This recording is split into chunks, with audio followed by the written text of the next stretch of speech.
دوستو اللہ تعالیٰ نے اس دنیا میں کروڑہا قسم کے جاندار پیدا فرمائے ہیں۔ ان میں سے ہر جاندار کی خلقت میں کوئی نہ کوئی حکمت پوشیدہ ہے۔ ہر جانور کی کوئی نہ کوئی خاصیت ہے جو فائدہ یا نقصان پہنچاتی ہے۔ خواتین و حضرات، ان لاکھوں کروڑوں اقسام کے جانداروں میں سے ایک جانور کتا بھی ہے۔ کتا عام طور پر وفا کی علامت سمجھا جاتا ہے اور یہ اپنے مالک کو اس کے دشمنوں سے محفوظ رکھتا ہے، مگر آپ ہم سب کے ایمان کا حصہ یہ ہے کہ رسول اکرم صلی اللہ علیہ وآلہ وسلم نے فرمایا ہوا ہے کہ جس گھر میں کتا ہوگا اس گھر میں فرشتے داخل نہیں ہوتے۔ آج ہم پیپل لائیو کی اس ویڈیو میں یہ جانیں گے کہ اسلام میں کتا رکھنے کی ممانعت کیوں کی گئی، اور جب اس کی ممانعت ہی کی جانی تھی تو اللہ تعالیٰ نے اس جاندار کی خلقت کیوں فرمائی، اس کو کیوں پیدا کیا اور کس طرح پیدا کیا۔ پیپل لائیو کی ہماری آج کی اس ویڈیو کا موضوع یہی ہے، مگر آگے بڑھنے سے پہلے ہم آپ سے یہ گزارش کریں گے کہ اگر آپ نے ابھی تک ہمارا چینل سبسکرائب نہیں کیا ہوا تو ریڈ سبسکرپشن بٹن پر کلک کر کے اور بیل آئیکن کو پریس کر کے آپ ہماری سبسکرپشن لسٹ میں شامل ہو سکتے ہیں اور یوں آنے والی ہر ویڈیو کو باقاعدگی سے حاصل کر سکتے ہیں۔ دوستو، کتے کی تخلیق کے مقصد کے بارے میں اور کتے کو کیسے پیدا کیا گیا، اس بارے میں دو حکایات ہیں۔ مذاہب کی قدیم کتابوں کے مطابق ابلیس یعنی شیطان ایک جن تھا اور اللہ تعالیٰ نے اس کی عبادت کے باعث اسے فرشتوں میں شامل کر لیا۔ بعد ازاں اس کی ریاضت کا سلسلہ جاری رہا۔ اس کائنات کا کوئی ایسا چپا، کوئی ایسا ٹکڑا نہیں تھا جس پر ابلیس نے سجدہ نہ کیا ہو۔ یہ ان سجدوں، ان ریاضتوں اور ان عبادتوں کا نتیجہ تھا کہ اللہ تعالیٰ نے ابلیس کو فرشتوں کا سردار بنا دیا، لیکن پھر ابلیس غرور کا شکار ہو گیا اور اس نے مٹی کے پتلے یعنی آدم علیہ السلام کو سجدہ کرنے سے انکار کر دیا۔ یہاں سے خیر و شر کی طاقتوں کے درمیان جنگ کا آغاز ہوا۔ قدیم صحائف میں لکھا ہے کہ جب شیطان کو حضرت آدم علیہ السلام کو سجدہ کرنے کا حکم دیا گیا تو اس نے حضرت آدم پر حقارت سے تھوک دیا۔ شیطان کا تھوک حضرت آدم کے پیٹ پر گرا۔ بعد ازاں اللہ تعالیٰ نے جب حضرت جبرائیل کو تھوک والی مٹی نکالنے کا حکم دیا تو حضرت جبرائیل نے یہ مٹی نکالی۔ حضرت آدم کے پیٹ پر ایک چھوٹا سا سوراخ بن گیا۔ یہ سوراخ ناف کی شکل میں آج بھی ہمارے پیٹ پر موجود ہے۔ اللہ تعالیٰ نے ناف کی مٹی سے بعد ازاں کتا بنایا۔ خواتین و حضرات، قدیم صحائف کی روشنی میں کتے میں دو خصائص ہوتے ہیں، اور یہ دو خصلتیں اس لیے ہیں کہ یہ انسان سے محبت کرتا ہے۔ کیونکہ یہ انسان کی مٹی سے بنا تھا اور یہ انسان پر بھونکتا ہے۔ اس کی وجہ قدیم صحائف میں یہ درج کی جاتی ہے کیونکہ یہ اس میں شیطان کا تھوک شامل ہے۔ آپ کو یہ جان کر حیرت ہوگی کہ کتا دنیا کی واحد مخلوق ہے جو شیطان کو بھی دیکھ سکتی ہے۔ شاید یہی وجہ ہے کہ رات کے اندھیرے میں جب شیطان کے قافلے آسمانوں سے اترتے ہیں تو کتے اوپر دیکھ کر ایک خوفناک آواز نکالتے ہیں۔ کتے کی تخلیق کا سبب اور اس کی پیدائش کے عمل کے بارے میں دوسری روایت ہمیں نور المبین نامی کتاب میں ملتی ہے۔ مولا علی علیہ السلام نے نبی اکرم صلی اللہ علیہ وآلہ وسلم سے دریافت کیا کہ اللہ تعالیٰ نے کتے کو کیوں پیدا کیا۔ آپ نے فرمایا کہ اللہ نے اس کو ابلیس کی تھوک سے پیدا کیا۔ عرض کیا کہ وہ کیسے؟ آپ نے فرمایا جب اللہ نے حضرت آدم اور حضرت حوا علیہ السلام کو زمین پر اتارا تو یہ دونوں چڑیوں کے چوزوں کی مانند کانپ رہے تھے۔ اس وقت ابلیس زمین پر حضرت آدم علیہ السلام سے پہلے آ چکا تھا۔ جب اس نے انہیں دیکھا تو دوڑا اور زمین کے درندوں کے پاس پہنچا اور بولا کہ آسمان سے دو پرندے گرے ہیں، ان سے بڑا پرندہ شکار کبھی کسی نے نہیں دیکھا، چلو انہیں کھا لو۔ یہ سن کر درندے ابلیس کے ساتھ دوڑے۔ ابلیس ان کو راستے میں للکار رہا تھا اور چلا رہا تھا کہ اب تھوڑی دور کی مسافت ہے، اور جلدی جلدی بولنے سے اس کے منہ سے تھوک گر رہا تھا۔ تو اللہ نے اس تھوک سے نر اور مادہ کتے پیدا کر دیے۔ وہ دونوں حضرت آدم اور حضرت حوا علیہ السلام کے سامنے کھڑے ہو گئے اور ان دونوں نے ان درندوں کو ان کے قریب آنے نہیں دیا۔ اسی دن سے کتا جنگل کے درندوں کا دشمن اور درندے کتوں کے دشمن ہو گئے۔ غالباً کتے میں وفا کا عنصر اسی لیے شامل ہے کہ یہ روز ازل ہی سے انسان کی حفاظت کے لیے معمور کیا گیا ہے۔ مگر دوستو، یہاں سوال یہ اٹھتا ہے کہ جب اس میں یہ خاصیت پائی جاتی ہے تو اس کے باوجود کتے کو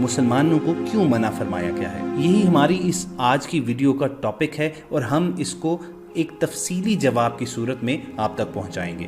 یہاں ہم کچھ سائنسی انکشافات ضرور آپ کے ساتھ شیئر کریں گے کہ جس کے بعد آپ کے ذہن میں کسی بھی قسم کی کوئی شک کی گنجائش نہیں رہے گی کہ بالآخر نبی صلی اللہ علیہ وآلہ وسلم نے ہمیں بلا ضرورت گھر میں کتے پالنے کی ممانعت کیوں فرمائی ہے۔ خواتین و حضرات، بڑے دکھ کی بات ہے کہ یورپ کی تقلید میں ہمارے ہاں بھی امیر گھرانوں میں کتوں سے کھیلنا اور شوقیہ طور پر گھروں پر کتے پالنا ایک فیشن اور سٹیٹس سمبل بنتا جا رہا ہے۔ یہاں یہ بات ضرور آپ تک پہنچا دیں کہ اسلام میں کتے رکھنا بالکل ہی منع نہیں کیا گیا، بلکہ اس کی ایک محدود اجازت کچھ شرائط کے تحت دی گئی ہے۔ چنانچہ جو کتے کسی ضرورت سے پالے جائیں، مثلا شکاری کتے یا کھیت اور مویشیوں وغیرہ کی حفاظت کرنے والے کتے، وہ اس حکم سے باہر ہیں۔ مشاہدے کی بات یہ ہے کہ لوگ کتوں پر تو خوب خرچ کرتے ہیں، لیکن انسان کی اولاد پر خرچ کرنے میں بخل سے کام لیتے ہیں۔ مغرب میں تو ایسے بے شمار لوگ ہیں جو مرتے وقت اپنی جائیداد کتوں کے نام کر جاتے ہیں اور اپنے پڑوسی حتیٰ کہ اپنے بھائی تک کو بھول جاتے ہیں، اپنے عزیز و اقارب سے بے رخی برتتے ہیں۔ یہاں آپ تک نبی اکرم صلی اللہ علیہ وآلہ وسلم کی ایک حدیث پہنچاتے ہیں کہ میرے پاس جبرائیل تشریف لائے اور کہا، گزشتہ شب میں آیا تھا لیکن گھر میں داخل نہ ہونے کی وجہ یہ تھی کہ دروازے پر مجسمہ تھا اور گھر میں تصویروں والا پردہ تھا اور گھر میں کتا بھی تھا، لہٰذا جو مجسمہ گھر میں ہے اس کا سر آپ اس طرح کٹوا دیجئے کہ وہ درخت کی شکل میں رہ جائے اور پردہ پھاڑ کر تکیے بنا لیجئے اور کتے کو گھر سے باہر نکلوا دیجئے۔ خواتین حضرات، کتوں کے بارے میں اسلامی احکامات تو بڑے واضح اور کلیئر ہیں، لیکن یہاں یہ بھی مناسب معلوم ہوتا ہے کہ آپ کے ساتھ کچھ جدید سائنسی معلومات بھی شیئر کریں، کیونکہ یہ وہ دور ہے جس میں ذہنوں میں سوالات جنم لیتے ہیں۔ چنانچہ ہمارا فرض بنتا ہے کہ کچھ سائنسی انکشافات کے ذریعے آپ کے ذہنوں میں پیدا ہونے والے ان سوالوں کا جواب ضرور پرووائڈ کریں، تاکہ ایک عام مسلمان اپنے دین پر ایمان مضبوط رکھے اور وہیں ایک غیر مسلم کے دل میں بھی دین اسلام کے برحق ہونے کے بارے میں ایک مثبت فکر پیدا ہو سکے۔ علامہ یوسف القرضاوی نے ان سائنسی معلومات کو اپنی کتاب اسلام میں حلال و حرام کے ذریعے ایک جرمن اسکالر نولر سے قلم بند کیا ہے۔ اس کا یہ مضمون ایک جرمن رسالے میں شائع ہوا تھا۔ اس مضمون میں ان اہم خطرات کو بیان کیا گیا ہے جو کتے کو پالنے یا اس کے قریب رہنے کی صورت میں لاحق ہوتے ہیں۔ نولر لکھتا ہے کہ گزشتہ چند برسوں میں لوگوں کے اندر کتا پالنے کا شوق کافی بڑھ گیا ہے، جس کے پیش نظر ضرورت محسوس ہوتی ہے کہ لوگوں کی توجہ ان خطرات کی طرف مبذول کرائی جائے جو اس سے پیدا ہوتے ہیں، خصوصاً جبکہ لوگ کتا پالنے ہی پر اکتفا نہیں کرتے بلکہ اس گھر میں اس طرح چھوڑ دیا جاتا ہے کہ وہ چھوٹوں اور بڑوں کے ہاتھ چاٹ لے، ان کی پلیٹوں میں رکھا کھانا کھا جائے۔ طبی نقطہ نظر سے دیکھا جائے تو کتے کو پالنے اور اس کے ساتھ خوش طبعی کرنے سے جو خطرات انسان کی صحت اور اس کی زندگی کو لاحق ہوتے ہیں ان کو معمولی خیال نہیں کیا جا سکتا۔ بہت سے لوگوں کو اپنی نادانی کی بھاری قیمت ادا کرنی پڑتی ہے۔ اس کی وجہ یہ ہے کہ کتوں کے جسم پر ایسے جراثیم ہوتے ہیں جو دائمی اور لا علاج امراض کا سبب بنتے ہیں، بلکہ کتنے ہی لوگ اس مرض میں مبتلا ہو کر اپنی جان سے ہاتھ دھو چکے ہیں۔ اس جراثیم کی شکل فیتا کی مانند ہوتی ہے اور یہ انسان کے جسم پر پھنسی کی شکل میں ظاہر ہوتے ہیں۔ گو اس قسم کے جراثیم مویشیوں اور خاص طور سے سوروں کے جسم پر بھی پائے جاتے ہیں، لیکن نشو و نما کی پوری صلاحیت رکھنے والے جراثیم صرف کتوں پر ہوتے ہیں۔ یہی جراثیم گیدڑ اور بھیڑیے کے جسم پر بھی ہوتے ہیں۔ یہ جراثیم اتنے باریک ہوتے ہیں کہ دکھائی دینا بھی مشکل ہوتا ہے۔ یہ جرمن اسکالر نولر آگے لکھتا ہے کہ یہ جراثیم انسان کے جسم میں داخل ہوتے ہیں اور وہاں مختلف شکلوں میں ظاہر ہونا شروع ہو جاتے ہیں۔ یہ اکثر پھیپھڑے، عضلات، تلی، گردہ اور سر کے اندرونی حصے میں داخل ہوتے ہیں۔ ان کی شکل بہت کچھ بدل جاتی ہے، یہاں تک کہ خصوصی ماہرین کے لیے بھی ان کی شناخت مشکل ہو جاتی ہے۔ بہرحال اس سے جو زخم پیدا ہوتا ہے، خواہ وہ جسم کے کسی بھی حصے میں ہو، صحت کے لیے سخت مضر ہے۔ ان جراثیم کا علاج اب تک دریافت نہیں کیا جا سکا۔ جرمن ڈاکٹر نولر کا بیان یہ ہے کہ کتے کے جراثیم سے انسان پر جو زخم ابھر آتے ہیں ان کی تعداد 1% سے کسی طرح کم نہیں، اور بعض ممالک میں تو 12% تک اس میں مبتلا پائے جاتے ہیں۔ اس مرض کا مقابلہ کرنے کی بہترین صورت یہ ہے کہ ان جراثیموں کو کتوں تک ہی رہنے دیا جائے اور انہیں پھیلنے سے روکا جائے۔ اگر انسان اپنی صحت کو محفوظ اور اپنی زندگی کو باقی رکھنا چاہتا ہے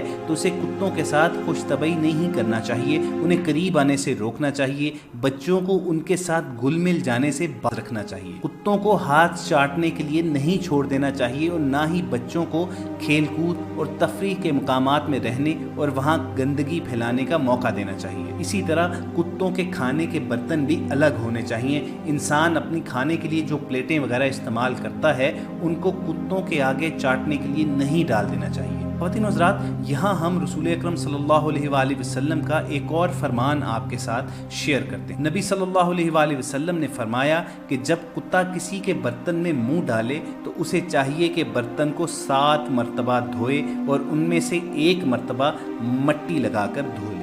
سامعین کرام، یہ جو معلومات آپ تک پہنچائی گئیں اور پھر ان کا موازنہ نبی مہربان آقا دو جہان صلی اللہ علیہ وآلہ وسلم کے ان فرمودات کے ساتھ کریں جن میں آپ صلی اللہ علیہ وآلہ وسلم نے گھر میں کتے پالنے سے منع فرمایا، یا پھر اگر کسی پلیٹ میں کسی برتن میں کتے کا منہ لگ جائے تو اس کو پاک کس طرح کرنا ہے، تو یہ غور کی بات ہے کہ کیا اس زمانے میں کوئی جدید لیبارٹری موجود تھی کہ جہاں سے حاصل ہونے والی معلومات کی بنا پر آپ صلی اللہ علیہ وآلہ وسلم نے صحابہ اکرام کو ان باتوں کی تلقین فرمائی؟